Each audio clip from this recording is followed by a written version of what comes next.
Haïti, c'est belle la mer, c'est belle montagne avec belle rivière, c'est belle plage avec pied cocoyer, bel paysage avec belle couleur. Haïti, c'est sans café qu'a monté dans les matins. Nos chaleureuses salutations à tous ceux et celles d'ici et d'ailleurs branchés sur cette plateforme en ce moment. Comme dit l'adage, heureux sont ceux qui osent rêver et qui sont prêts à payer le prix fort pour que leurs rêves prennent corps dans la vie des hommes. Oui, nous l'avons fait, nous avons osé. Et Dieu merci, nous avons réussi. La preuve vivante, c'est votre présence à cette plateforme cet après-midi, un dimanche après-midi. Vous êtes venus partager notre joie, partager notre succès. Avec fierté et gratitude, nous vous souhaitons la plus cordiale bienvenue à la cérémonie de clôture de la formation à la recherche et à l'écriture scientifique réalisée en partenariat avec CIFAS, du MSPP, UMREP, InfoChir, PGSSC de Harvard et MCW. Pour débuter la cérémonie, nous allons penser un petit peu à nos aïeux, le front altier, la tête haute. Nous allons entonner le premier couplet de la Dessalinienne.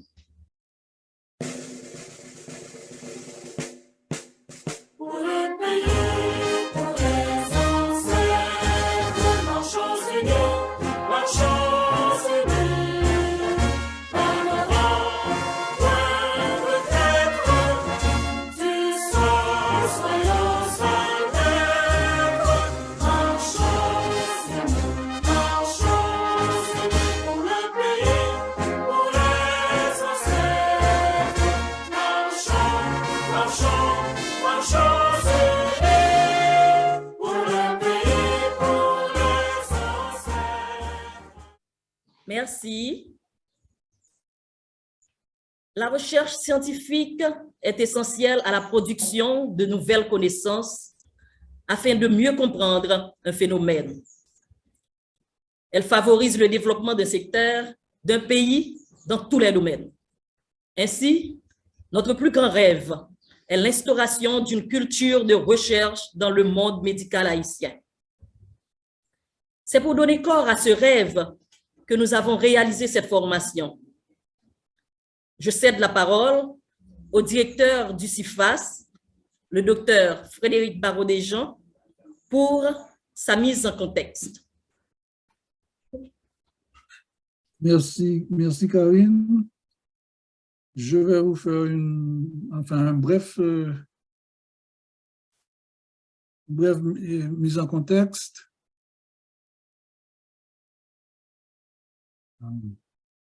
Donc c'est juste un aperçu que je veux donner. Merci pour l'introduction, Karine. Et donc, comme aperçu de je vais quand même profiter pour présenter les équipes. ICU, PGSSC, alors quand on dit ICU, on voit InfoChir, CIFAS, UMREP. Et puis dans le contexte du projet et rapidement quelques perspectives. D'abord, voici l'équipe de InfoChir et nous saluons le coordonnateur, Dr Télémac, infatigable, toujours en avant, et nous avons aussi Dr Jean-Louis Dor, Dr Dérivoire, pour ne citer que ça, Dr Fabien, Dr Eustache, Dr Pierre, et donc ça c'est du côté de l'équipe InfoChir. Du côté de l'équipe UMREP, alors vous allez remarquer qu'il y a des personnes qui sont un petit peu dans plusieurs groupes. Donc nous saluons le docteur Ronald Léveillard, président de l'UMREP, et donc encore une fois l'équipe de l'UMREP, le docteur Aloui Dor fait partie coordonnateur de cette équipe-là, docteur Potel, docteur Augustin, docteur Saint-Hilaire, docteur Raphaël, docteur Dor. Et donc tout ça, et par exemple, docteur Éveillard et docteur Aloui Dor ont participé aussi, ont supporté l'activité académique en tant que mentor, docteur Augustin également. L'équipe maintenant aussi, nos partenaires étrangers, et je dois dire que il y a eu cette rencontre qui a été initiée par le Dr Eunice Derivoire-Méridier avec le Dr Michel Joseph. Et c'était la rencontre de deux volontés, et donc d'où est partie l'idée de cette formation, de la mise sur pied de cette formation. Donc nous remercions, donc on a le docteur John Mehara, le directeur de PGSSC à Vaud, et nous avons, et en particulier aussi, docteur Alexis Bordel, qui est avec nous ce soir, et qui a été, et on a la conception ici et la mise à exécution du côté de docteur Alexis. L'équipe de CIFAS, bien sûr, CIFAS MSPP, avec notre assistante directrice, Madame Karine Levé-Jean-Baptiste, qui a vraiment porté ce projet-là, et docteur Derivoire, docteur Rochelin-Paul, docteur Richer comme conseiller technique. Donc, ça a une formidable équipe qui a pu permettre cette réalisation. Et sans oublier notre équipe informatique, bien sûr, avec M. Pierre-Richard Jean et comme chef d'équipe, M. Stinford et comme assistant chef d'équipe, M. Yvan Zeriva, notre graphiste, qui est à l'œuvre en ce moment pour cette retransmission-là, et M. Vladimir Jean-Jules. Donc ça, c'est notre équipe informatique et que nous remercions. Et bien sûr, maintenant, nos participants qui nous ont fait confiance, on les remercie de nous avoir fait confiance et qui ont participé vraiment à fond. Dr Mistri Seyid, Dr Marjorie Raphaël, Dr Astrid Adelaïde, Dr Andy Pierre-Paul et Dr Elie Michel. Et nous avions aussi Dr Riboul, mais qui, en cours de route, n'a pas pu poursuivre avec nous. Et on voit que ces médecins sont répartis dans 3 hôpitaux universitaires, l'hôpital de l'Université d'État, La Paix et Justinien du Cap. Et on avait pris soin d'avoir des binômes, un médecin de service et un médecin résident pour chacun de ces hôpitaux pour ce projet pilote. Le développement du programme, donc comme je disais, ça a été la rencontre de 2 volontés avec, nous avons ici, et d'abord il y a cette entente, ce partenariat qui est très productif et qui a été fait entre le MSPP via le CIFAS, InfoChir et UMREP, qui se sont associés pour offrir un encadrement à la production de mémoire en fin de résidence hospitalière, puisque le ministère demandait la production d'un travail pour obtenir la licence. Donc, c'était une façon pour nous d'aider à la réalisation de ces activités-là et aussi, plus généralement, de renforcer la capacité de recherche clinique en Haïti. Parce qu'il y a beaucoup de travail à faire. Et donc, ici, nous avons une première rencontre, CIFAS et PGSC, au local du CIFAS. Et vous voyez, c'était déjà en août 2019, donc le temps d'élaborer, de concevoir, de produire le curriculum et tout ça. Donc, ça nous a pris tout ce temps-là, ainsi que tous les aléas qu'on a rencontrés. Et ensuite, ça a été des réunions hebdomadaires entre ICU et le PGSSC, soit en présentiel au CIFAS, soit à distance par Zoom. Et à chaque étape du développement, il y a toujours eu cet effort collaboratif que je salue, avec une prise de décision collective sur les aspects du programme, le curriculum, le contenu, le livrable, le format. Alors, j'ai profité, il y a peut-être 2 slides que vous allez revoir un petit peu plus tard, mais en anglais, donc j'ai profité pour mettre ça en français. Alors, rapidement, nos objectifs, c'était quoi? C'était de développer en partenariat avec les cliniciens haïtiens un programme de recherche dynamique et durable et de haute qualité avec une portée stratégique de renforcement des capacités de recherche de manière générale. Et c'était aussi d'encadrer les projets de recherche par les participants pendant la formation intensive en recherche de 12 mois jusqu'à la publication et la diffusion localement et sur des plateformes mondiales.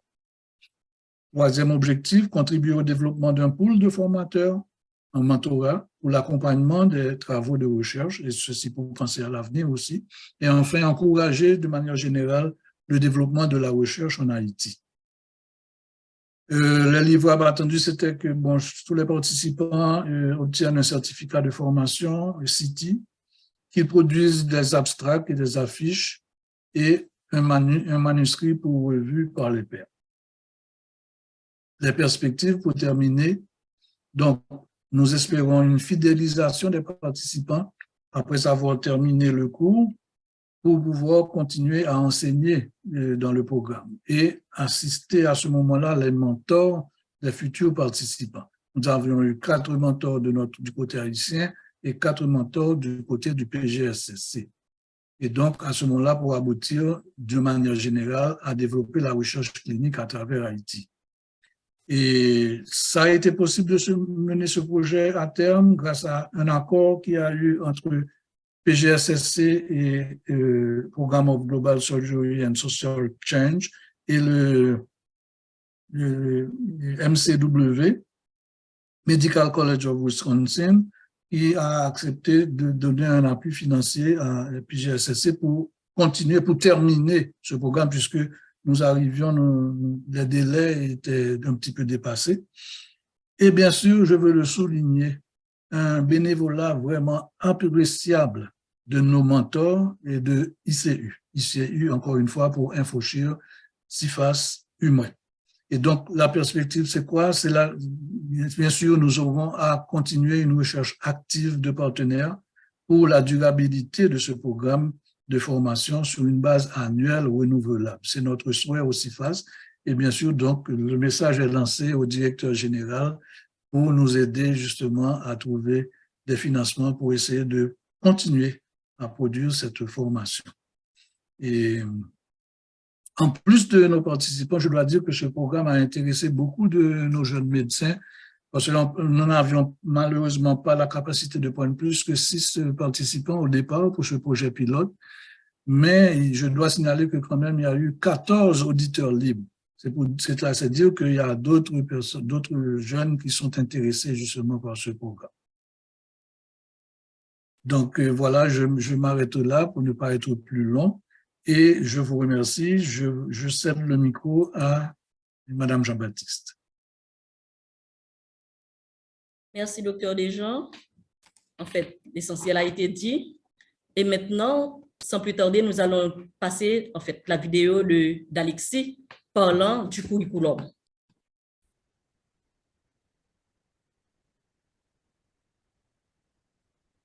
Bonsoir, moi relais Dr. Alexi Bowder.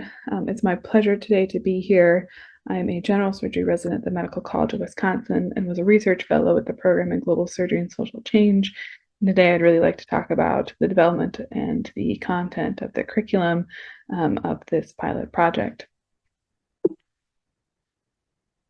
So as I mentioned, today I'll talk about how the curriculum was developed, briefly talk about some of the content and format of the curriculum itself, and then thank the many number of people who made this pilot project possible. In 2019, InfoShare, CIFAS, and UMREP partnered together to strengthen clinical research in Haiti. Part of doing so was partnering with the Program in Global Surgery and Social Change to develop a one-year research program, which was designed to be very similar to the research capacity building program in Rwanda that would create a one-year program for Haitian clinicians to take their idea to a paper through the course of lectures and practical work. In order to design this curriculum in this one-year program, we met weekly between the PGSSC and the ICU for 1 year, just to design what the lectures would have, the format of the curriculum, decide who the mentors would be, and really just any detail that you could think of we talked about prior to the piloting of this project. And this was truly a collaborative effort at every stage. What we developed was a 12-month pilot project structured around 3 modules. The first module was an introduction to clinical research. The second was designed to help participants develop their own research project, carry it out, and perform preliminary data analysis. And the third module is really focused on how to disseminate clinical research.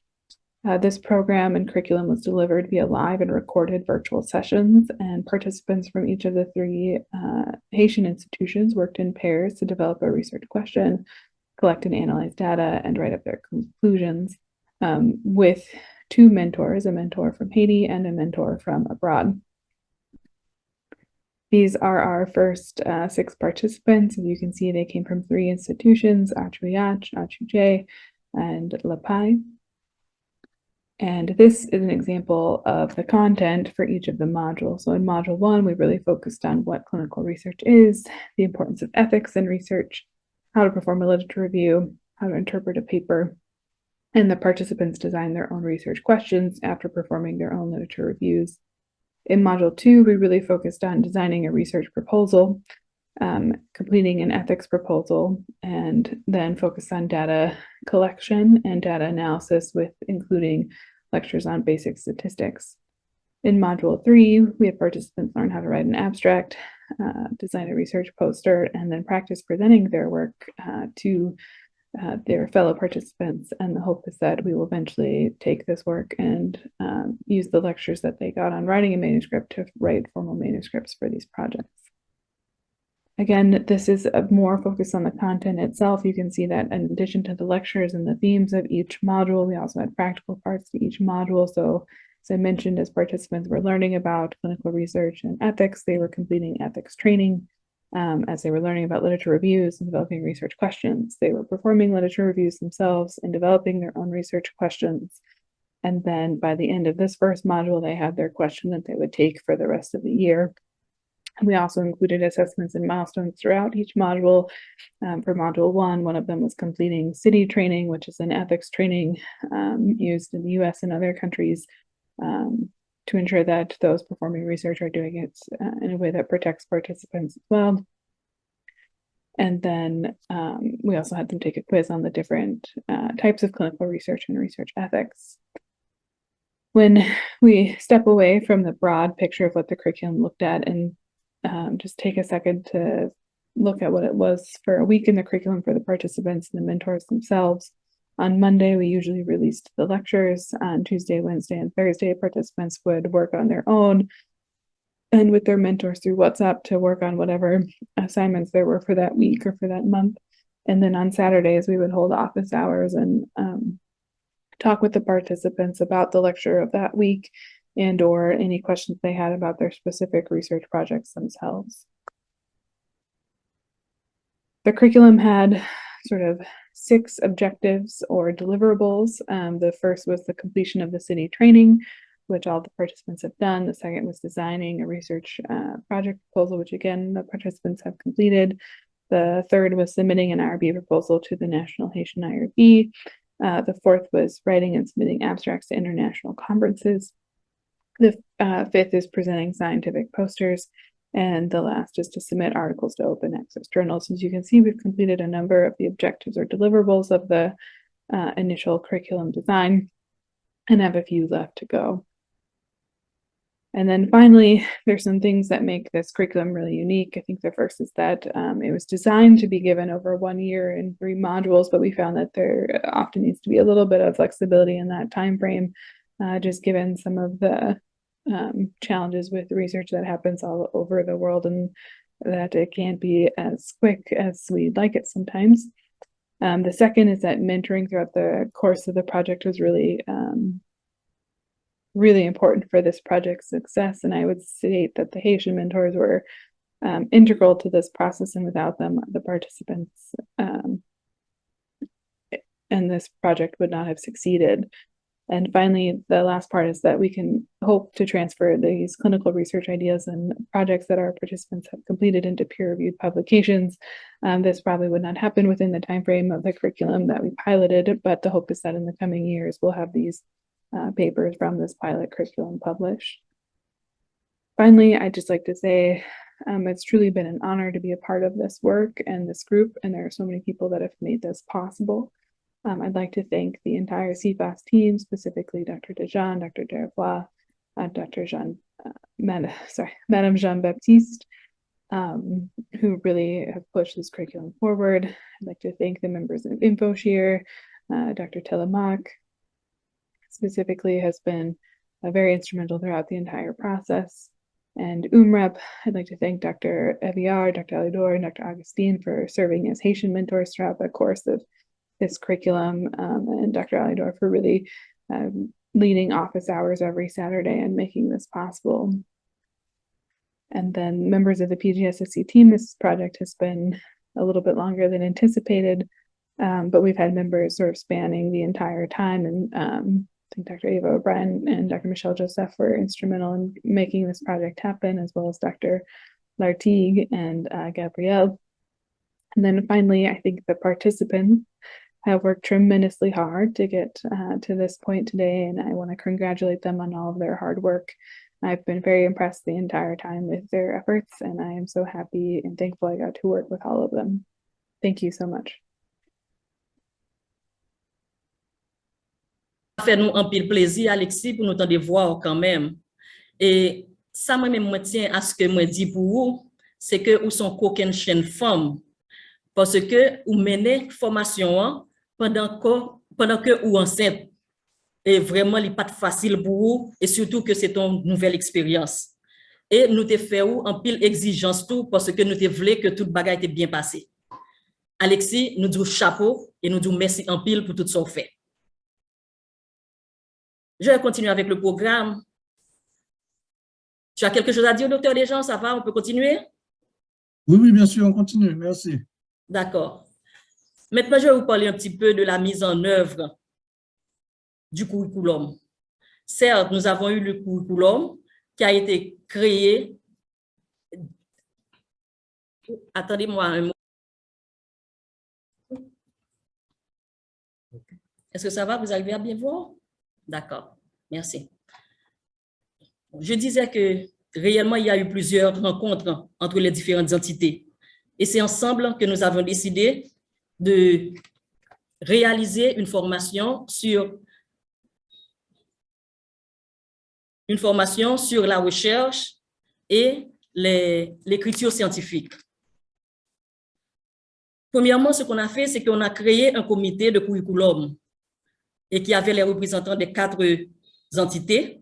Et ainsi, on a pu discuter, on a pu analyser le curriculum proposé par PGSSC, et il y a eu la rédaction de certains modules aussi par nous, les Haïtiens, et ensemble, nous avons révisé et finalisé le curriculum de formation, surtout en portant attention à la traduction française. Après, de l'autre côté, il y a eu les rencontres entre les comités administratifs des 3 hôpitaux qu'on avait choisis, à savoir l'hôpital universitaire La Paix, l'hôpital HUEH et l'hôpital Justinien du Cap-Haïtien. À cette rencontre, nous avons discuté des critères de sélection des candidats et nous avons vendu, en fait, en quelque sorte, le projet aux responsables administratifs des 3 hôpitaux universitaires. Il faut dire qu'à cette rencontre aussi, il y avait, quand on parle de comité administratif, il y avait le directeur exécutif de l'hôpital, il y avait le directeur médical et il y avait le directeur de formation. Et on peut le dire qu'après cette rencontre, tout le monde était vraiment emballé par le projet et ils ont participé vraiment à la réalisation de cette formation. Comment? Les critères que nous avons proposés ont été acceptés et on a fait juger bon que c'était réellement les responsables d'hôpitaux qui pouvaient savoir qui envoyait à cette formation, après leur avoir parlé des objectifs visés. Et c'est ainsi qu'on avait demandé que le dossier soit composé pour les médecins de service, parce qu'il fallait choisir 3 médecins de service, un médecin de service de chaque hôpital universitaire. Il fallait envoyer la lettre de la direction de l'institution, la copie de lettre de nomination, la lettre d'intérêt, le CV du médecin de service et 2 photos d'identité. Et pour les résidents, on avait demandé une attestation de résidence en cours, la lettre d'engagement et puis le CV aussi du résident, plus 2 photos d'identité. Alors, ce n'est pas sans problème réellement qu'ils ont pu collecter tout, en fait, les éléments du dossier et nous ont transmis un dossier complet. C'est ainsi qu'à l'HUEH, nous avons reçu Dr Astrid Adélaïde Jeune, qui est un médecin de service en pédiatrie, et Dr Cole Andy Pierre, qui est résident 3 en pédiatrie. Et ce qu'on avait discuté avant aussi, c'est qu'il fallait des mentors, et il fallait un mentor étranger et puis un mentor haïtien pour accompagner chaque groupe. En résumé, on avait 3 groupes, un groupe de l'HUEH, un groupe de l'HUJ, un groupe de l'HUP. C'est ainsi qu'on a eu Dr Alexis Border, Dr Silvio Augustin du côté haïtien comme mentor pour le groupe de l'HUEH. Pour le groupe de l'HUP, nous avons eu Dr Marjorie Raphaël, qui est médecin de service anesthésiologie, et Dr Gaël Riboul, qui est médecin résident R3 en anesthésiologie. Et comme mentor, nous avons eu Dr Rémi Kin du côté du PGSC et Dr Ronald Éveillard du côté haïtien. Pour l'HUJ maintenant, nous avons eu Dr Elie Michel comme médecin de service en maternité et Dr Misli Seyid comme médecin résident R2 en maternité. Et ils ont été pilotés par les mentors suivants, à savoir Dr Ulrich Sidney Canmounier, parce que j'ai toujours de la difficulté à lire ce nom. C'est pour cette raison, couramment, on l'appelle de préférence Ulrich, et c'est plus facile pour nous. Et puis, il y avait aussi Dr Jean Aluidor. Qu'est-ce que nous avons utilisé pour faire passer, en fait, nos devoirs, nos cours, en réalité? Nous avons utilisé la plateforme Canvas, où les étudiants pouvaient, quand on leur donnait accès à certains documents, visionner le document, télécharger le document et faire des devoirs au besoin, si c'est demandé. Et en fait, tout était inscrit sur cette plateforme. Il y avait tous les professeurs ou mentors, il y avait aussi les devoirs à venir. Tout le programme, en réalité, était bien avant posté sur cette plateforme. Et ceci, je dois saluer en passant la courageuse Eva O'Brien. C'est elle qui avait en fait alimenté cette plateforme pour nous. Bien entendu, au début, on a eu certaines difficultés à vraiment gérer la plateforme, mais après, tout le monde a pu l'utiliser sans problème. Et c'était vraiment très, très intéressant. Et jusqu'à présent, je pense qu'à l'avenir, on pourra toujours, en fait, tout en l'améliorant, bien entendu, on pourra toujours l'utiliser. Comment est-ce qu'on avait procédé réellement? Il y avait ce que nous avons appelé des heures de bureau. Certainement, chaque début de semaine, le lundi par exemple, on disait, en fait, on ouvrait le cours en question pour que l'étudiant, en fait, le participant puisse y avoir accès. Et tout au cours de la semaine, il avait le temps de lire le document, de faire des recherches, et ainsi, le samedi à 7 h, chaque samedi, régulièrement, pendant une année, nous avons dû nous réunir avec les participants et ainsi, aux heures de bureau, discuter exactement du cours en question. Et on dit aussi que, en fait, la durée des échanges allait de 1 heure à 2 heures selon la thématique de la semaine. Les cours étaient évalués régulièrement et normalement, les questions pouvaient venir à n'importe quel moment. Cela ne veut pas dire qu'on travaillait uniquement les samedis à 7 h, mais bien au contraire, pour surtout la coordination, on travaillait tous les jours de la semaine en réalité, parce qu'à n'importe quel moment, si le participant a un problème, il pouvait normalement nous faire un WhatsApp, parce que le WhatsApp était très utilisé, le mail aussi était très utilisé, le téléphone aussi était très utilisé. En fait, tous les moyens de communication étaient vraiment utilisés pour faciliter la compréhension de ce qui n'allait pas, pour faire marcher, en fait, pour faire avancer la formation. Je peux dire que comme acquis, en réalité, nous avons en fait, il y a eu un partage de savoir dans tous les sens. Parce que moi, personnellement, comme coordonnatrice du projet, j'ai beaucoup appris des autres pendant cette période. Et il y a eu l'expérience de demande d'approbation de projets de recherche au Comité national de bioéthique que nous avons expérimenté. Parce que l'essentiel, c'est qu'il fallait avoir un cours d'éthique dans la méthodologie de la recherche. Et ce qu'on avait demandé encore, c'est qu'il fallait faire le CITI. Le CITI qui nous avait été rendu possible grâce à Harvard. Et tous les participants ont pu réaliser, en fait, ont pu réussir leur CITI. Et ce que nous avons, en fait, comme acquis encore, ce sont les livrables de la formation, que nous aurons à publier sous peu dans la revue InfoShear du mois de juin prochain. Vous aurez l'opportunité d'apprécier les présentations qu'on vient de faire tout à l'heure.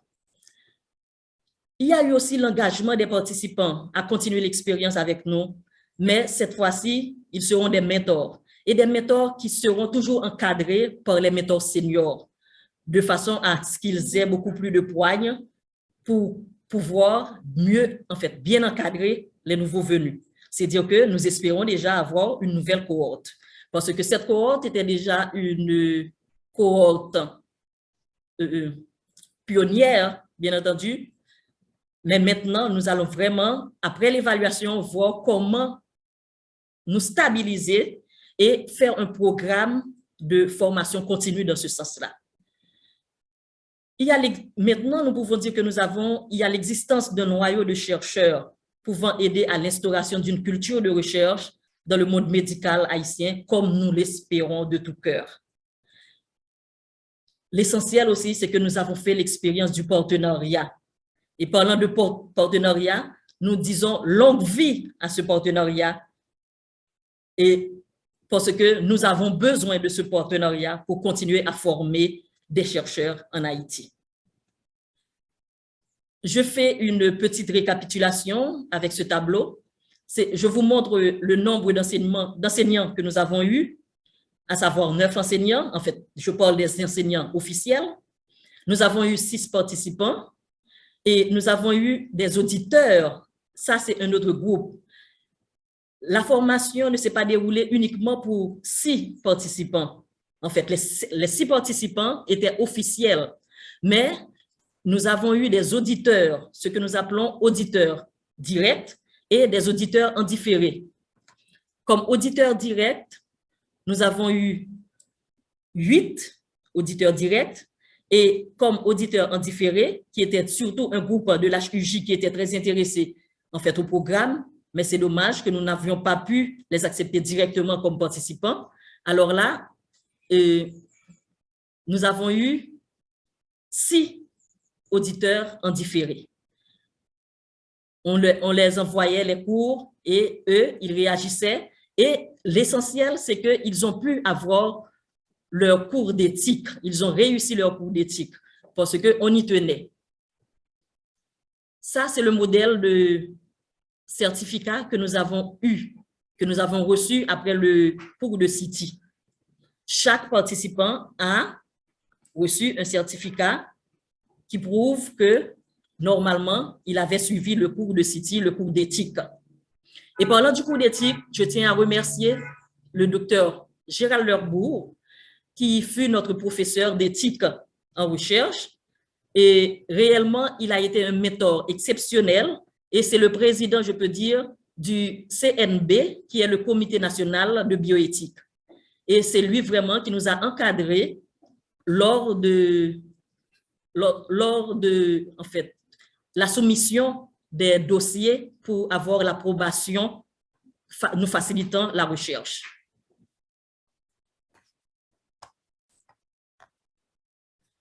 Ça, c'est un exemple du certificat de formation TREE, parce que c'est surtout les auditeurs qui avaient eu accès à ce cours, parce que c'est un cours en ligne et qui est gratuit, et l'exigence leur a été faite de suivre le cours et de soumettre leur certificat. je profite pour dire compliment au docteur Zéphir parce qu'il était l'un des premiers à réaliser les 6 modules. Et la différence entre le CITI et le TWI, c'est que, en fait, au niveau certificat, c'est que pour le CITI, on donnait un seul certificat. Mais pour le TWI, à chaque fois que vous terminez un module, et il y en avait 6, on vous donnait un certificat pour le module. Ça, c'est normalement, c'est le modèle d'attestation de formation que nous allons décerner à chaque participant de la formation. Là, j'insiste sur les 6 participants. Le certificat est en signature et immédiatement que les livrables sont corrects, alors là, à ce moment-là, on va leur décerner le certificat en question.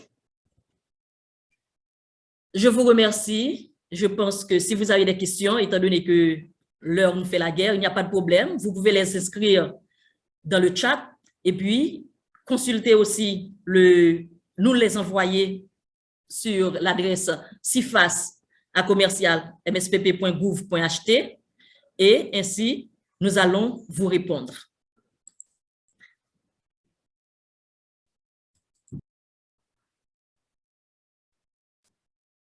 Là, je vous encourage à toujours consulter le site du MSPP, le www.mspp.gouv.ht, pour avoir toutes les informations concernant le ministère de la Santé publique et de la population.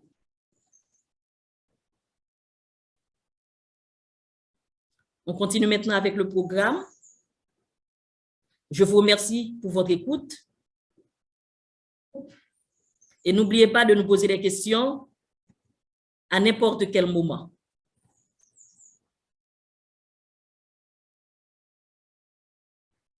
Nous serons toujours disponibles et disposés, disponibles à vous répondre et disposés pour vous. Nous allons passer, en fait, les présentations des participants. D'accord, donc on va, sans transition, on va lancer le docteur Astrid Jeune. Donc, Astrid Adélaïde Jeune, qui est médecin de service à l'hôpital de l'Université d'État d'Haïti. Donc, on va rapidement écouter sa présentation. Bonsoir à tous. Dans le cadre de notre projet de formation en méthodologie de la recherche, nous allons vous présenter notre travail final intitulé « Évaluation clinique et de la prise en charge des patients de 1 mois à 18 ans avec pleurésie hospitalisés au service de pédiatrie de l'HEEH de juillet 2020 à février 2022. » Je me présente, Astrid Adélaïde Jeune, travaillant comme médecin de service en pédiatrie à l'HEEH, assistée de mes mentors principaux, les docteurs Bauder et Augustin. Durant ces 25 dernières années, on a pu voir qu'il y avait une augmentation des cas d'épanchement pleuraux dans le monde pédiatrique. Dans les pays développés, malgré la vaccination bien conduite, d'autres souches de streptocoque pneumoniae y ont été impliquées. Nous avons comme objectif de voir la prévalence des cas d'épanchement pleuraux au service de pédiatrie de l'HEEH et de décrire l'évaluation clinique et de la prise en charge disponible offerte aux patients.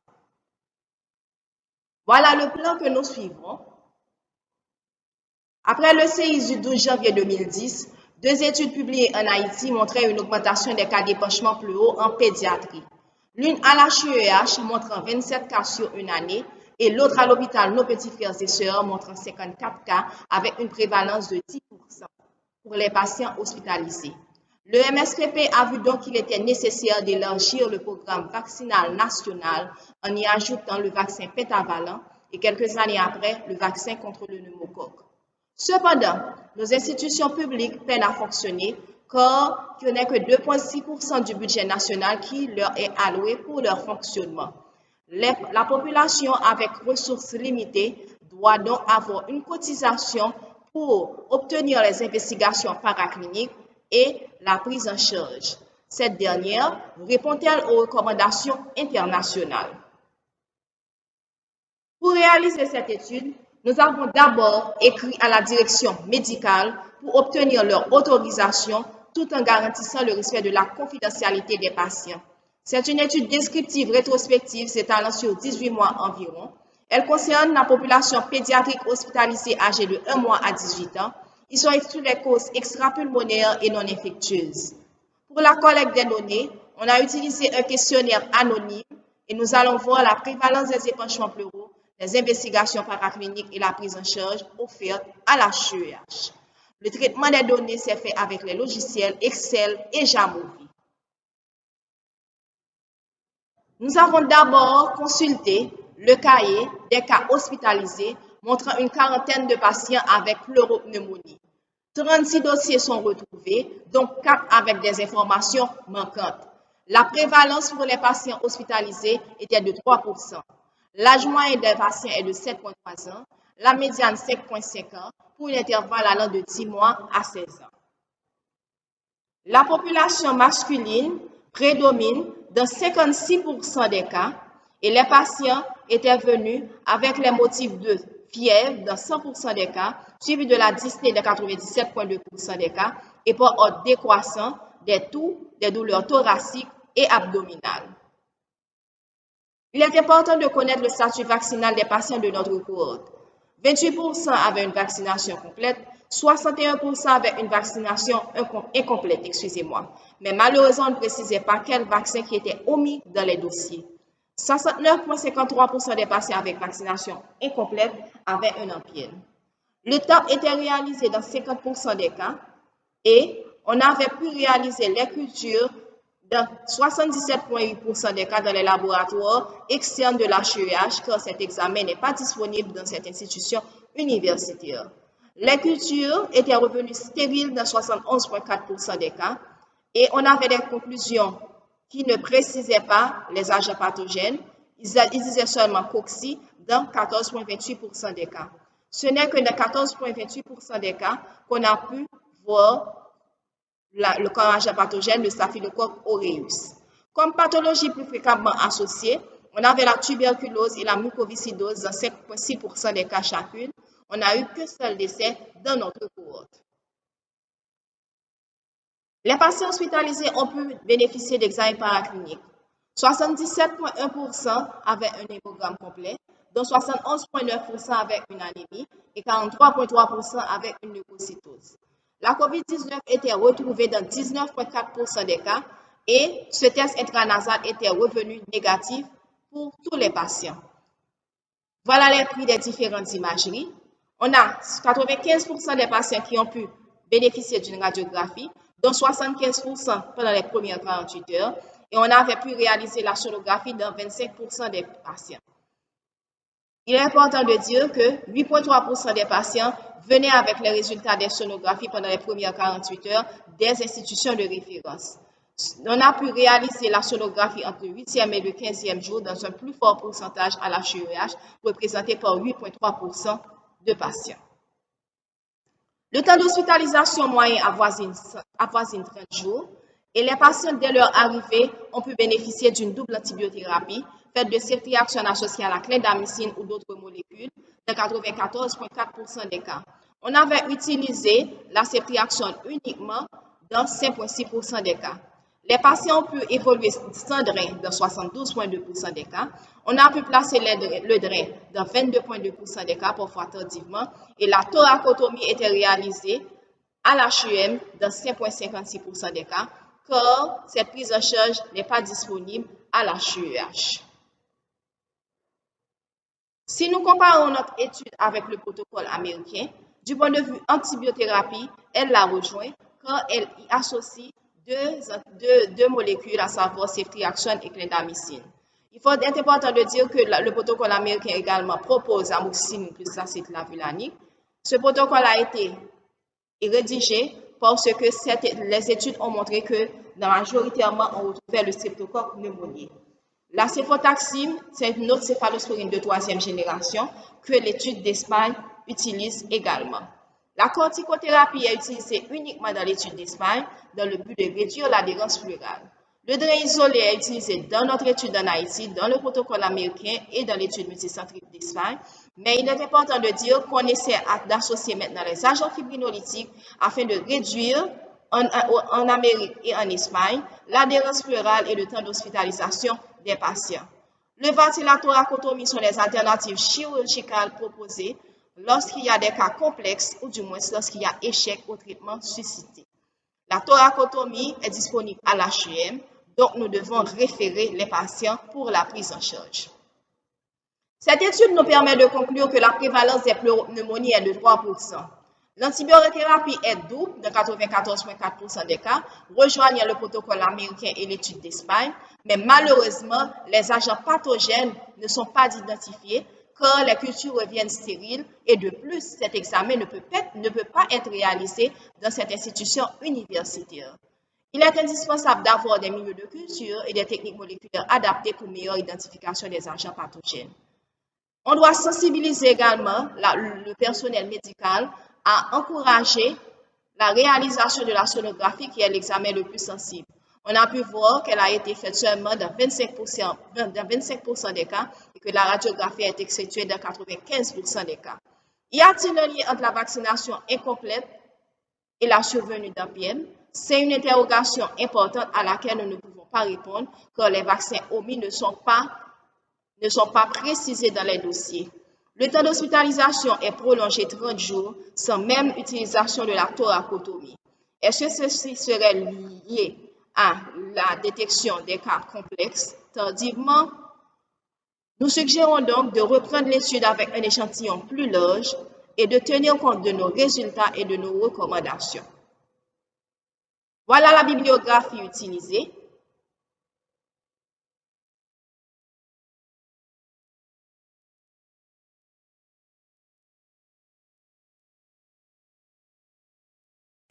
Nous remercions le docteur Astrid Jeune de l'hôpital de l'Université d'État d'Haïti pour sa présentation. Et sans transition, puisque l'heure avance à grands pas, nous allons passer au docteur Élie Michel, qui est médecin de service à la maternité de l'hôpital universitaire Justinien. Mesdames, Messieurs, bonsoir. Je suis Élie Michel, médecin de service à la maternité de l'hôpital universitaire Justinien. Dans le cadre de ma formation au cours de la méthodologie de la recherche, je vais vous présenter mon travail final sur les causes de la mortalité maternelle à l'hôpital universitaire Justinien. C'est une étude transversale monocentrique. Ce travail a été réalisé grâce à l'appui et à l'aide de Dr Jean-Louis Dor et Dr Ulrich Sidney Camonier. Chaque jour, 830 femmes meurent dans le monde à cause des complications liées à la grossesse. Les pays membres des Nations Unies font beaucoup d'efforts pour ramener ce taux de 211 décès maternels pour 100 000 naissances vivantes en 2017. Malgré ces efforts, depuis 2015, Haïti se trouve parmi les pays qui ont du mal à remonter la pente avec un taux de 480 décès maternels pour 100 000 naissances vivantes. En effet, de rares études ont été retrouvées concernant ce problème qui nous intéresse particulièrement. Le but de notre étude est de déterminer les causes et engendrer le décès d'une femme enceinte à la maternité de l'hôpital universitaire Justinien à Cap-Haïtien de 2015 à 2019. C'est une étude rétrospective monocentrique transversale à l'hôpital universitaire Justinien du Cap-Haïtien de 2015 à 2019. Les critères d'inclusion, ce sont des femmes enceintes à quel que soit l'âge gestationnel et celles dans leurs 45 jours du postpartum. Les critères d'exclusion, ce sont des patientes admises avec un test de grossesse négatif et des femmes dépassant leurs 45 jours du postpartum. La collecte des données a été faite sur un fichier d'Excel à partir des registres des dossiers de la maternité de 2015 à 2019. Le traitement et analyse des données ont été faits sur Jamovi. Les tests descriptifs ont été utilisés pour les variables quantitatives, tandis que les tests d'analyse bivariés pour comparer les deux groupes de patientes, celles décédées et celles survécues. Dans ce tableau, je vais vous présenter les caractéristiques sociodémographiques des patientes que nous avons étudiées.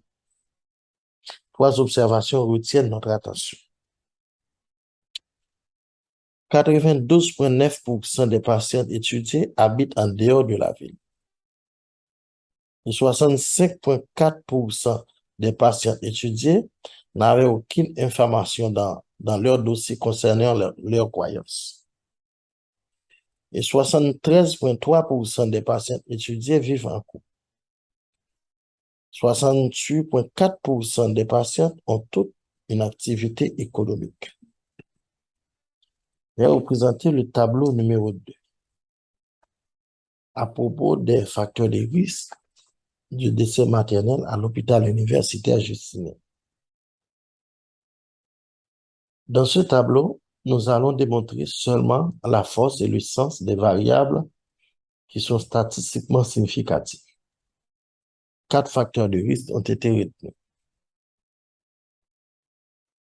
D'abord, l'état général des patients à l'admission. Au cours de la collecte des données, nous n'avons pas trouvé dans les dossiers aucun critère d'évaluation de l'état général des patients.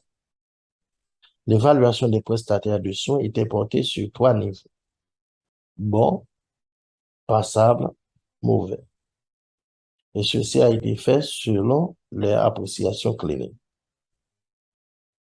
Donc, le risque de décès maternel est de 2,2 fois plus coté dans le groupe de patientes avec un mauvais état général.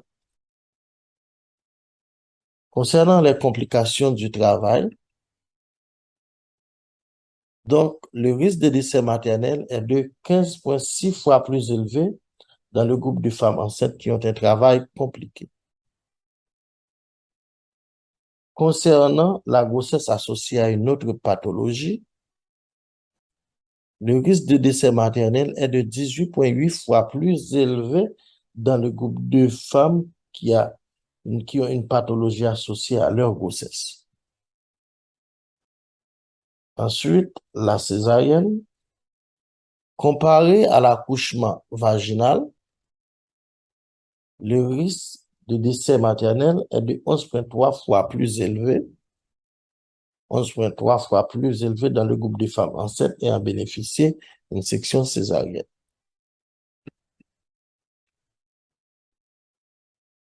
En conclusion, l'étude montre des évidences très significatives dans la comparaison entre les 2 groupes de femmes enceintes, celles qui ont survécu et celles qui sont décédées. Ces résultats indiquent que le mauvais état général des patients à l'admission, l'existence d'une pathologie associée à la grossesse, les complications du travail et la césarienne sont autant de facteurs prédictifs du décès maternel à l'hôpital universitaire Justinien. Ces variables ont été retrouvées parmi les causes ayant provoqué la mort d'une femme enceinte au cours de son accouchement.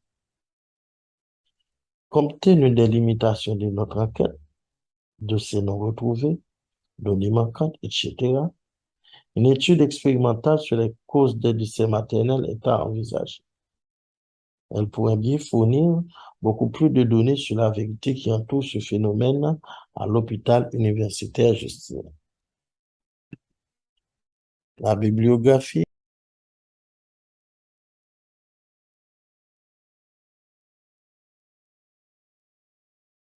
Nous remercions Dr Michel pour sa présentation. Nous allons encore, sans transition, annoncer le docteur Karl-Andy Pierre-Paul, qui est actuellement à Avignon, en France, et qui va nous faire la 3e présentation.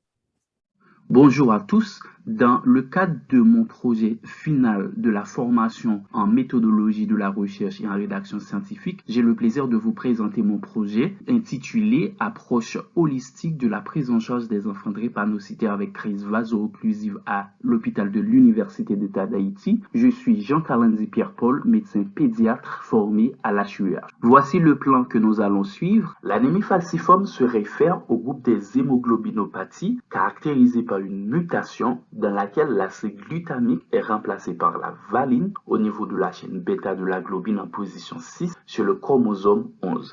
Selon le National Newborn Screening et le Global Research Center, 90 000 à 100 000 Américains sont touchés par cette dite pathologie et 1 sur 500 sont d'origine africaine et 1 sur 13 de ces Afro-Américains sont porteurs de la maladie. en Afrique centrale, comme par exemple en République démocratique du Congo, au Congo-Brazzaville, le Nigeria, 40% de la population sont atteints, 5% en Afrique du Nord et en Afrique de l'Ouest, 20% sont porteurs de la maladie. En 2010, sur une étude réalisée sur des sujets sains, sur 1035 sujets, une prévalence de 15,1% a été retrouvée.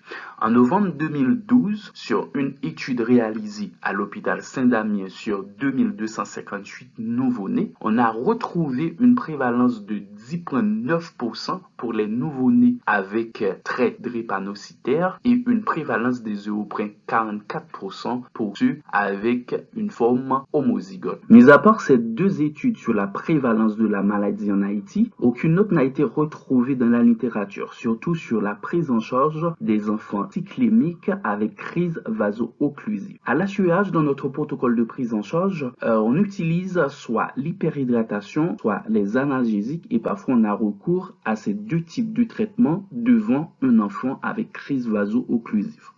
Les objectifs de cette étude sont de décrire le régime du traitement utilisé à l'HUH, de déterminer lequel des traitements est associé à une diminution de la durée d'hospitalisation et enfin de comparer la durée d'hospitalisation entre les sexes.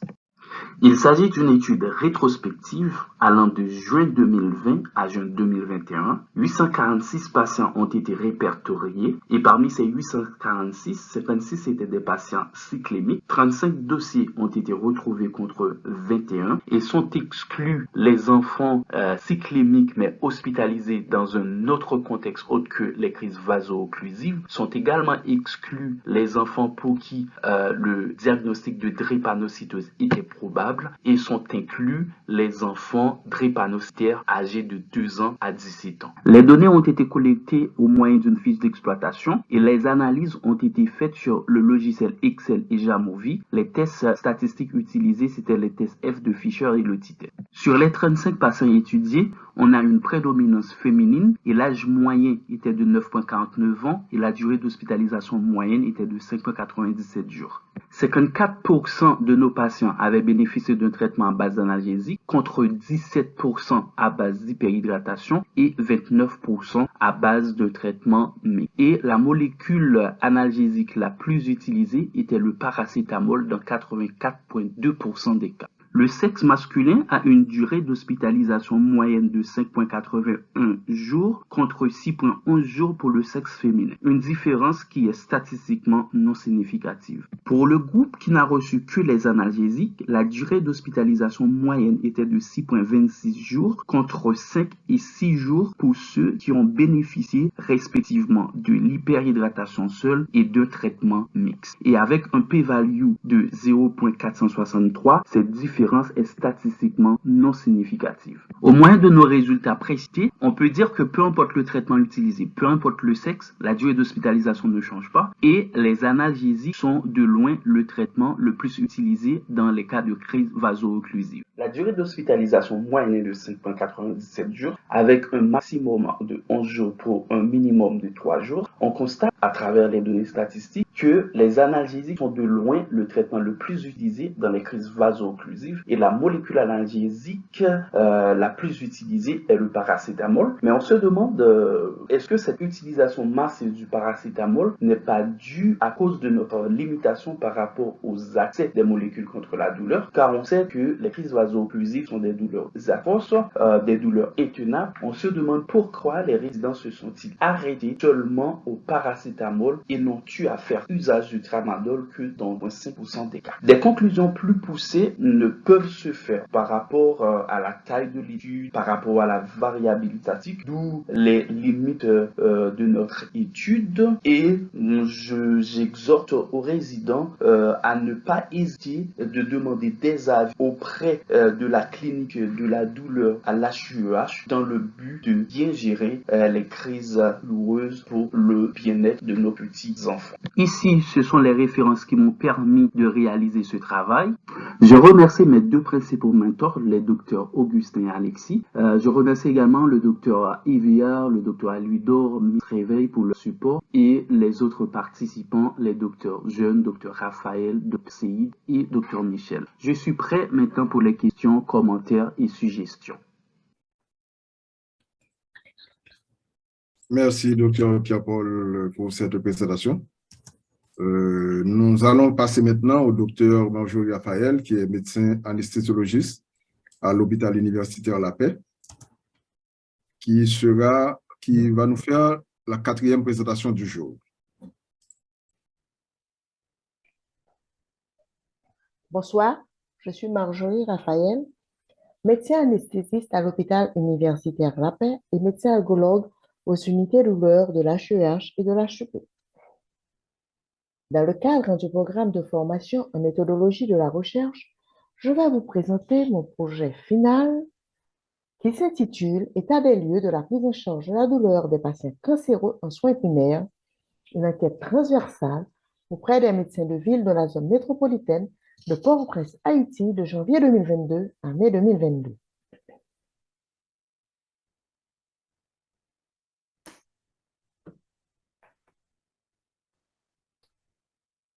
La douleur est le symptôme le plus important de la maladie cancéreuse.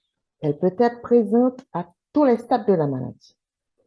Souvent, les médecins rencontrent des difficultés dans la prise en charge des patients cancéreux avec douleur, du fait que ces patients sont vus à un stade très avancé de la maladie, du pluralisme médical et surtout de l'indisponibilité de certaines molécules analgésiques, notamment la morphine.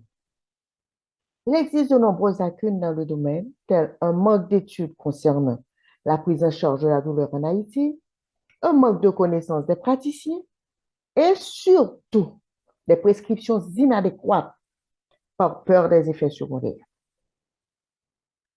Les objectifs de l'étude étaient d'estimer l'efficacité de la prise en charge de la douleur des patients cancéreux par les médecins de ville, d'identifier les obstacles rencontrés par les médecins et d'établir la corrélation entre le niveau de connaissance des médecins et l'efficacité de leur prise en charge.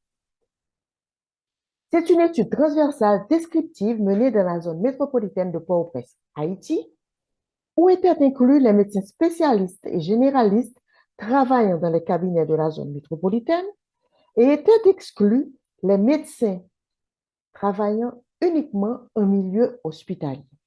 Un questionnaire Google Form a été envoyé aux participants et les données recueillies ont été retranscrites dans un tableau Excel. C'est une étude descriptive avec des mesures de fréquence et d'effectifs médiane, le test de corrélation de Spearman à partir du logiciel Jamovi. Il y a eu 26 participants à l'enquête, dont 7 femmes et 19 hommes. L'âge médian des participants était de 51 ans, avec un espace interventiel de 17. La majorité des participants pratiquaient dans la commune de Port-au-Prince. Ils étaient 15. On a eu la participation de 8 chirurgiens, 5 internistes, 7 obstétriciens gynécologues, un otorhinolaryngologiste et 4 orthopédistes. 9 médecins ont une durée de pratique entre 6 à 15 ans. 9 autres ont une durée de pratique entre 16 à 30 ans. La majorité des participants pratiquaient en milieu libéral et hospitalier. Ils étaient 20. 23 médecins ont reçu entre 1 à 5 patients cancéreux au cours des 3 derniers mois et 3 médecins ont reçu entre 6 à 10 patients cancéreux au cours des 3 derniers mois. Pour 10 médecins, la totalité des patients cancéreux reçus avaient des douleurs et pour 8 médecins, c'est seulement la moitié des patients cancéreux qui avaient des douleurs. En ce qui a trait à l'auto-évaluation des médecins participants, 65% avaient un niveau de connaissance moyen. Un seul médecin avait un niveau de connaissance très bon. 54% des médecins pouvaient diagnostiquer, identifier les différents types de douleurs et les traiter.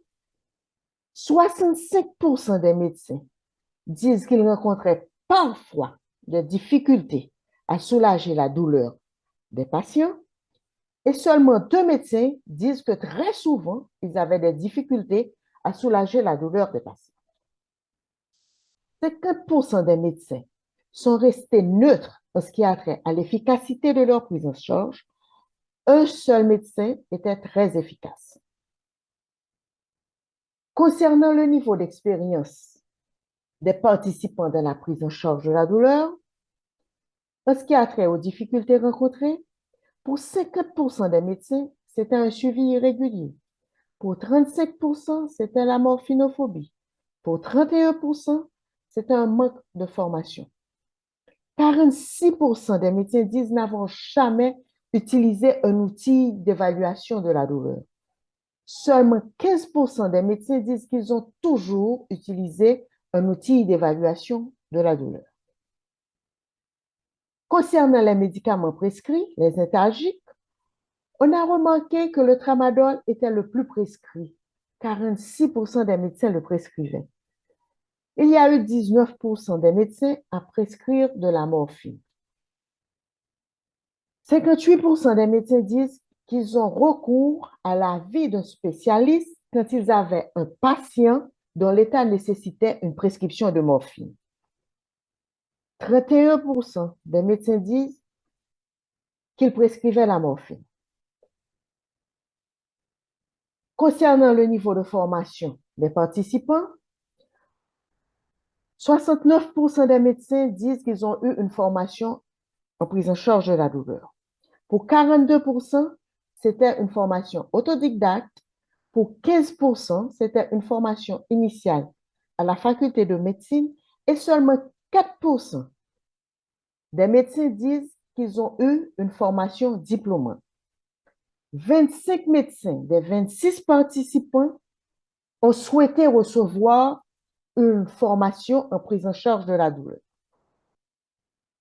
61% des médecins disent qu'ils sont favorables à avoir une application sur leur téléphone portable comme support d'aide au diagnostic et au traitement de la douleur. En comparant le niveau de connaissance et la perception de l'efficacité de la prise en charge de la douleur par les médecins, on a constaté que la prise en charge est plus efficace pour un niveau de connaissance plus élevé. En effet, pour un niveau de connaissance moyen, 29% des médecins étaient efficaces. Pour un niveau de connaissance bon, 57% des médecins étaient efficaces. Il y a eu un seul médecin à avoir un très bon niveau de connaissance, il était très efficace. Le test de corrélation de Spearman a montré un ρ à 0,42 et un p-value à 0,034. Donc, il y a une corrélation moyenne positive entre la perception du niveau de connaissance et la perception de l'efficacité de la prise en charge de la douleur par les médecins. Les limites de l'étude étaient un échantillon de convenance de taille réduite et des difficultés dans la collecte des données. On a dû prolonger le temps de collecte prévu initialement. En conclusion, on peut dire que les médecins de ville reçoivent fréquemment des patients cancéreux avec douleur et seulement un tiers des médecins s'estiment efficaces dans la prise en charge de la douleur. Les barrières à une prise en charge efficace étaient un manque de connaissances, un manque d'accès à la morphinophobie. Ils étaient quasiment unanimes à souhaiter recevoir une formation en prise en charge de la douleur. Et on a vu que plus le niveau de connaissance perçu est élevé, plus l'efficacité de la prise en charge perçue par les médecins est élevée. Les recommandations: élaboration de protocole national à l'usage des médecins de ville, formation à la prise en charge de la douleur, support d'aide au diagnostic et au traitement. C'est la bibliographie utilisée. Merci de votre participation.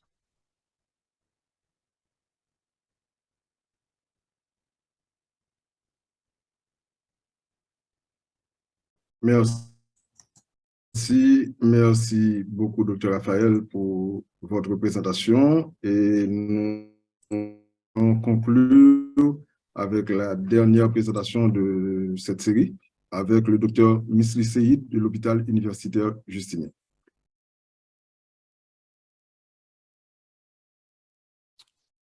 Bonsoir, dans le cadre de notre programme de recherche clinique, mon sujet d'étude est ainsi intitulé Profil épidémiologique clinique et thérapeutique des présentations de sièges dans le nord d'Haïti, une étude monocentrique transversale. Je suis Mrs. Seyid, résident au service de gynécologie et d'obstétrique à l'hôpital universitaire Justinien du Cap-Haïtien. Voilà le plan que nous allons suivre. La présentation du siège est reportée d'être à une prévalence dans la littérature occidentale de 3 à 4%. Elle est ainsi définie comme étant une présentation dans laquelle l'extrémité pelvienne du mobile fœtal se trouve en contact direct avec le détroit supérieur de la mère. Son accouchement est reporté d'être à haut risque du fait de la dystocie rencontrée et de la morbimortalité qui est élevée. D'où ça pose des inquiétudes tant pour le pronostic maternel et fœtal. Notre objectif, c'est de déterminer le devenir maternel et fœtal pour asseoir les critères de choix du mode d'accouchement. En termes de méthodologie, c'est une étude rétrospective qui est réalisée au nord de janvier 2015 à janvier 2019. Le recueil des données a été fait sur une fiche d'identification qui est reportée sur Excel et traitée sur le logiciel Jamovi. L'inclusion est faite sur les accouchements sièges du site et on a fait l'exclusion de la prématurité des morts fœtales intra-utérines. On utilise des tests descriptifs pour les analyses pour les variables qualitatives et une analyse bivariée avec un seuil de comparaison de 5%. Ce que nous avons retrouvé en termes de résultats, sur 592 dossiers prélevés à partir des archives de l'hôpital, 32 cas de siège ont été reportés, ce qui représente près de 5,4% de la population, ici sur le schéma qui est représenté en rouge. C'est à partir de ces 32 cas que nous allons faire ressortir les différentes caractéristiques socio-démographiques, cliniques et aboutir vraiment à un élément de pronostic. Des conditions socio-économiques sur ces 32 patients, l'âge moyen retrouvé est de 28,8 ans. Selon l'origine, 32 sur ces 32 patients, 18 proviennent du Cap-Haïtien et les autres de notre région qui est non spécifiée. Et parmi ces dossiers, 2 sont non documentés. 24 d'entre elles vivent en couple et la religion qui est dominante, c'est le protestantisme. 13 de ces patients sont de religion protestante. 17 de ces patients ont une activité économique et le niveau d'études. On a retrouvé très peu de données concernant le niveau d'études, mais par contre, on a pu relever une de ces patients est arrivée seulement au niveau primaire, 2 au niveau secondaire et 2 autres au niveau supérieur. En ce qui a trait au élément de pronostic et sur maternelle et fœtale sur ces 32 cas, la voie d'accouchement, 20 de ces patients ont eu une césarienne, 10 de ces, et 12 ont eu un accouchement par voie basse. L'ABGAR retrouvé, 18 de ces bébés ont eu un bon ABGAR. Sur le poids qu'on a pu retrouver, 4 de ces bébés ont eu un petit poids et 12 de ces bébés ont eu un poids normal, alors que 3 de ces bébés ont eu un poids au-delà de la normale qu'on appelle macrosomie.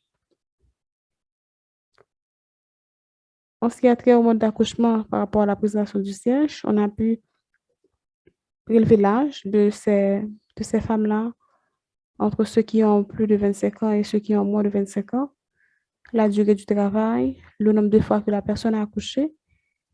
On a pu voir aussi le nombre de fois que la personne a eu une grossesse gémellaire. Et parmi ces facteurs-là qu'on a pu relever,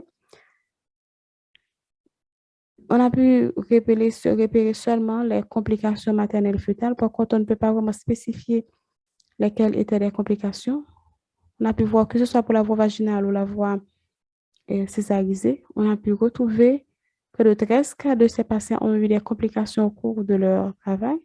C'est-à-dire des patients qu'on a pu qui n'ont pas eu une césarienne programmée, qu'on a essayé de faire accoucher, puisque la logique, c'était de faire accoucher les patients qui arrivent pour faire l'épreuve du travail, eh bien, on a pu voir, dès que vous essayez de faire accoucher une patiente qui arrive avec une prestation de siège, vous avez 9,29 fois plus de risque d'avoir des complications si vous essayez de programmer, si vous essayez de faire une césarienne programmée. À ce niveau-là, nous pouvons conclure que parmi les facteurs qui agissent sur le pronostic maternel et fœtal, c'est encore les complications au cours de l'épreuve du travail, bien que nous ne pouvons pas vraiment repérer ces complications tant maternelles que fœtales. Donc, ça nous pose la difficulté vraiment de bien vouloir établir en fait ces complications. Et c'est pour cela que nous proposons une étude des complications qui seraient liées aux présentations de siège afin de déterminer celles qui sont évitables. Nous voulons entre autres encourager le personnel à compléter les dossiers de ces parturientes. Pour cette présentation, voilà ce que nous avons consulté. Je vous remercie. Merci beaucoup, Dr. Seyid, pour cette présentation. Donc, c'est avec cette présentation que nous concluons la série des présentations du jour. Permettez-nous, à cause de l'heure avancée, de court-circuiter une partie du programme qui concerne exactement les questions-réponses, parce que l'heure est déjà très avancée. Donc, mais nous avons vu sur le chat, il y a seulement 2 questions qui viennent de Marilyn. Non, on n'a pas le nom de famille, donc qui a posé la question nous demandant est-ce qu'on peut définir, qu'est-ce qu'on entend, c'est peut-être pour le docteur Jeune, qu'est-ce qu'on entend par vaccination complète et incomplète. Donc, elle vit aux États-Unis, elle dit qu'elle nous écoute des États-Unis et elle a posé une deuxième question que je lis pour vous. Ma deuxième question est la suivante. Pouvez-vous nous parler des implications pour les recherches futures pour diminuer le taux de mortalité maternelle, c'est écrit en anglais, bien sûr, j'ai lu en français, en Haïti. Donc, merci beaucoup encore. Donc, c'est ce qu'elle a dit. Donc, ces questions sont de Marilyn. Donc, on n'a pas le nom de famille qui nous écoute des États-Unis. Alors, pour la première question, je pense que, comme en fait, la définition, c'est suivant le programme élargi national de vaccination, suivant le programme de vaccination, le programme haïtien. Donc, on définit comme vaccination complète ou incomplète, suivant que la personne a complété ou non les vaccins du programme. Donc, c'est cette définition qui est retenue. Et pour la deuxième question, je ne suis pas spécialiste en la matière, étant donné que j'ai dit qu'on va co-sécuriter cette partie. Donc, elle a parlé de comment réduire le taux de mortalité maternelle. Bon, on a quelques grands têtes de chapitre qu'on connaît déjà par rapport aux visites prénatales, par rapport à la prise en charge des femmes, par rapport à la prise en charge des urgences qui sont liées à l'accouchement, etc. Donc, on a les grandes pistes et je pense que le ministère de son côté travaille. Et il faut dire que malgré tout, je pense qu'il y a une certaine diminution du taux de mortalité maternelle malgré la situation difficile ces derniers jours. Donc, on va rapidement enchaîner avec Dr. Astrid Adélaïde Jeune, qui va prendre la parole au nom des récipiendaires. Merci beaucoup. Honorable ministre, honorable directeur général, représentant du MSPP, honorable responsable de la formation ICU PGSSC, coordonnatrice, honorable responsable et représentant des centres hospitalo-universitaires, HUEH, HUP, HUJ. Chers récipiendaires, nous arrivons en partie à la fin du cours de méthodologie de la recherche. Merci beaucoup pour votre soutien, votre accompagnement, votre patience comme encadreur et à chacun sans distinction. Nous rentrons en réalité dans une nouvelle voie qui est peu exploitée et dans laquelle, si nous nous y mettons, est très prometteuse. De l'apport de nouvelles lumières en proactive connaissance, tant pour la communauté médicale que pour une amélioration édifiante visant le bien-être de la population. Au cours de cette formation, beaucoup d'embûches ont été identifiées dans le domaine de la recherche et sans oublier les instabilités sociales et familiales qui nous ont ralentis en chemin. Tout de même, beaucoup d'efforts ont été consentis du côté des mentors, des étudiants pour pouvoir franchir le cap. La route était difficile, autant pour les encadreurs internationaux qu'haïtiens, mais ils ont pu toujours trouver une entente, une solution aux difficultés rencontrées. Comme déjà dit, le travail ne s'achève pas, mais ne fait que commencer et doit continuer tout en ayant vos appuis, vos regards plus éclairés qui nous permettront d'aiguiser davantage les connaissances. Le devoir continue malgré les imprévus, sous la devise encourager la continuité de la formation et tout en ayant l'accompagnement des mentors.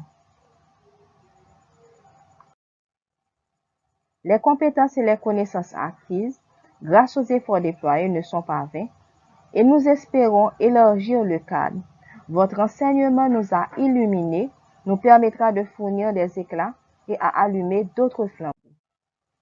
Mille merci à tous, tout en accentuant sur la pérennisation avec votre collaboration. Encore une fois, nos remerciements. Merci, Dr. Jeune. Nous cédons la parole à Miss Karine pour la suite de la cérémonie. Comme nous vous l'avions déjà dit,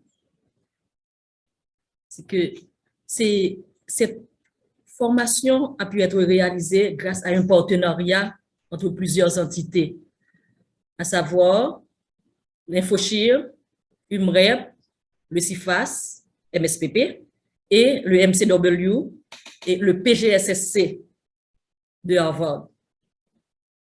C'est au tour du responsable, Dr. John Meara, de nous adresser quelques mots. Il est le responsable de PGSSC. Good day. I am so sorry that I cannot be with you today. I would like to thank you all for coming to this wonderful event. I'm so impressed by what you have accomplished, and I would like to congratulate our Haitian collaborators and participants on the successful completion of this research curriculum. This pilot program has spanned the course of 4 years and has been an incredible success. I would like to specifically thank Dr. Dejin, Dr. Alyador, Dr. Telemaque, and Madame Corinne Baptiste, as well as the organizations involved, including CIFAS, Infoshir, and UMREP, for their efforts to make this curriculum a reality. I congratulate the first class of participants for successfully completing their projects in the midst of a global pandemic. There is no doubt that this curriculum will continue to change the lives of Haitian clinicians and their patients for years to come. Congratulations and best wishes to you all. Merci, Dr. Meara, pour ces propos d'encouragement. Mais nous devons vous dire aussi que vous avez joué un rôle important dans cette prise de décision, à savoir réaliser cette formation sur la recherche et l'écriture scientifique. Nous avons eu un dernier partenaire qui était le MCW. Et ainsi, le responsable Dr. Dojong va nous dédier quelques mots aussi. Distinguished friends and colleagues, I sincerely apologize for not being able to make it for the ceremony this afternoon. My name is Chris Dodgen, and I'm a trauma and critical care surgeon at the Medical College of Wisconsin. I've had the good fortune of collaborating with Dr. Bowder over the last 7 years on projects in Haiti. Thank you for allowing me to contribute to the research training curriculum. Congratulations to all the graduates for your perseverance, dedication, hard work to reach this point. I can't wait to hear about what you'll continue to accomplish. You have wonderful mentors and examples of fantastic leadership from this program to emulate as you continue to provide the best care for your patients. I'm certain this program will continue to create future medical leaders and strengthen the future of Haitian surgery and medicine. I would like to say a special thank you to Dr. Telemaque, Dr. Alyador, Dr. Dejin, and Madame Corinne Baptiste, as well as Infoshir, CIFAS, and UMREP. It is your support, guidance, and dedication that has brought this course to fruition and made it a resounding success. Best regards to you all, and thank you for the opportunity to contribute. Merci, Dr. Dodjon. Mais vous venez de prouver encore une fois que seul, on va vite, mais ensemble, on va plus loin. Ceci dit que nous continuons à compter sur votre présence, nous continuons à compter sur votre encadrement pour pouvoir aller plus loin, pour pouvoir réaliser notre rêve. Et nous allons ensemble continuer à oser et à remporter succès sur succès. Maintenant, nous allons passer la parole à, je peux dire, la personne la plus importante du ministère qui nous accompagne. Nous savons pertinemment qu'il ne se porte pas trop bien, mais nous espérons quand même quelques mots de sa part. Merci Karine. Ben, je serai très court. D'abord, le merci s'étend à tous, à tout le monde. Donc, je ne vais pas faire de personnalité pour ne pas risquer d'oublier des gens importants qu'il fallait remercier. Mais je tiens quand même à féliciter d'abord et avant tout les participants, les récipiendaires qui ont tous, à travers leur projet de recherche, ils nous ont tous montré leur capacité d'analyse et nous sommes confiants que de par cet exercice, ils vont pouvoir s'intégrer encore mieux dans le système et comprendre les différents défis auxquels le système fait face et ils seront de meilleurs artisans pour le changement que nous espérons tous. Nos félicitations s'étendent également aux encadreurs, aux mentors, car sans de bons encadreurs, il n'y aura ou bien il n'y a pas de bons apprenants. Même si on a tendance à dire qu'à l'université, il n'y a pas d'étudiants, il n'y a que des apprenants et des gens qui encadrent leur apprentissage. Les mentors nous ont montré qu'ils savent bien faire ce pourquoi ils ont été retenus pour mener ce programme.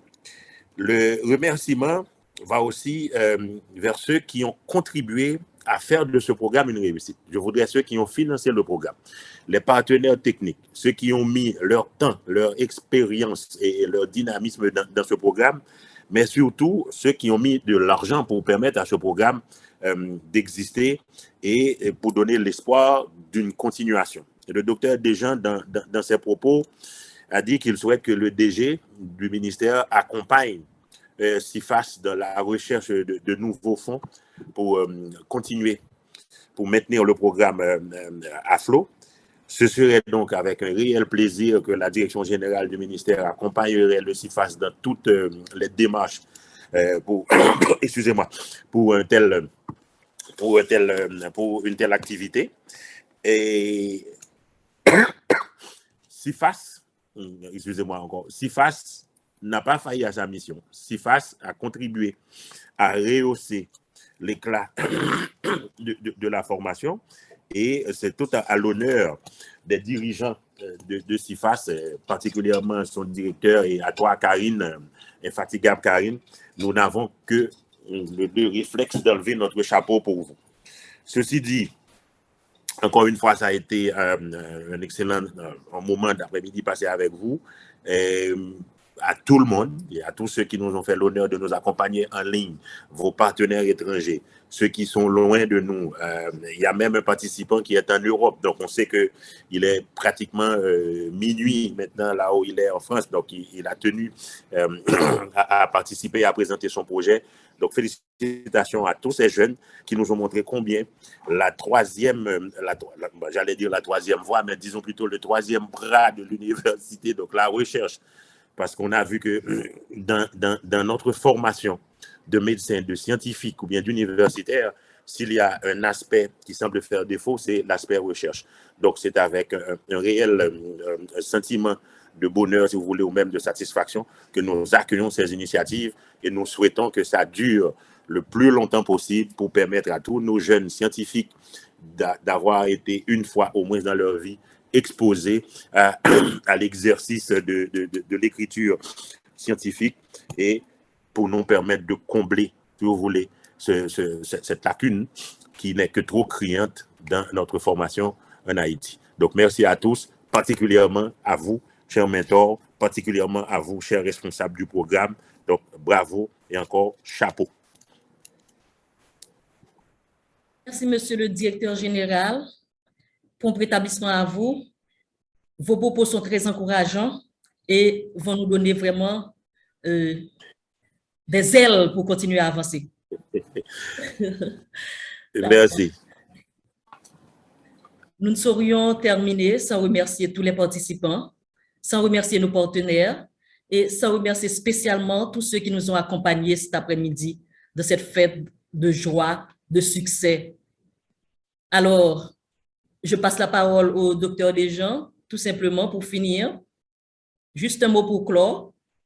Bien, merci Karine et encore mes félicitations, mes remerciements au directeur général parce que ce sont des paroles très encourageantes pour l'avenir. Et comme mot de clôture, enfin le directeur général a fait la clôture, mais juste avant de fermer complètement, je voudrais remercier vraiment encore une fois les participants, remercier tout notre auditoire. On est plus d'une cinquantaine à avoir suivi cette activité. Et en guise de conclusion, c'est juste que je veux faire des remerciements spéciaux à certaines personnes que je vais citer quand même. Je remercie tout le monde, mais particulièrement Dr Eunice Derivoire, qui a été un petit peu l'étincelle, qui a un petit peu déclenché tout ça, avec le docteur Michel Joseph du PGSSC, qui est d'origine haïtienne d'ailleurs, docteur Alexis Bauder, qui a vraiment joué un rôle central dans la mise à exécution. Le docteur Joseph a participé avec nous à l'élaboration et docteur Alexis Bauder à l'exécution. Je voudrais remercier spécialement aussi docteur Télémac, docteur Éveillard, docteur Alouidor, docteur Augustin. Un merci spécial aussi au docteur Gérald Lerbourg pour sa contribution à l'éthique et dans la formation. Je ne vais pas certainement oublier notre équipe informatique, M. Pierre-Richard Jean, M. Jean-Fred Saint-Fort, M. Yves Derival et M. Vladimir Jean-Jules, qui ont été à l'œuvre et aujourd'hui vraiment, qui ont répondu présent. Et donc vraiment, on peut compter sur eux.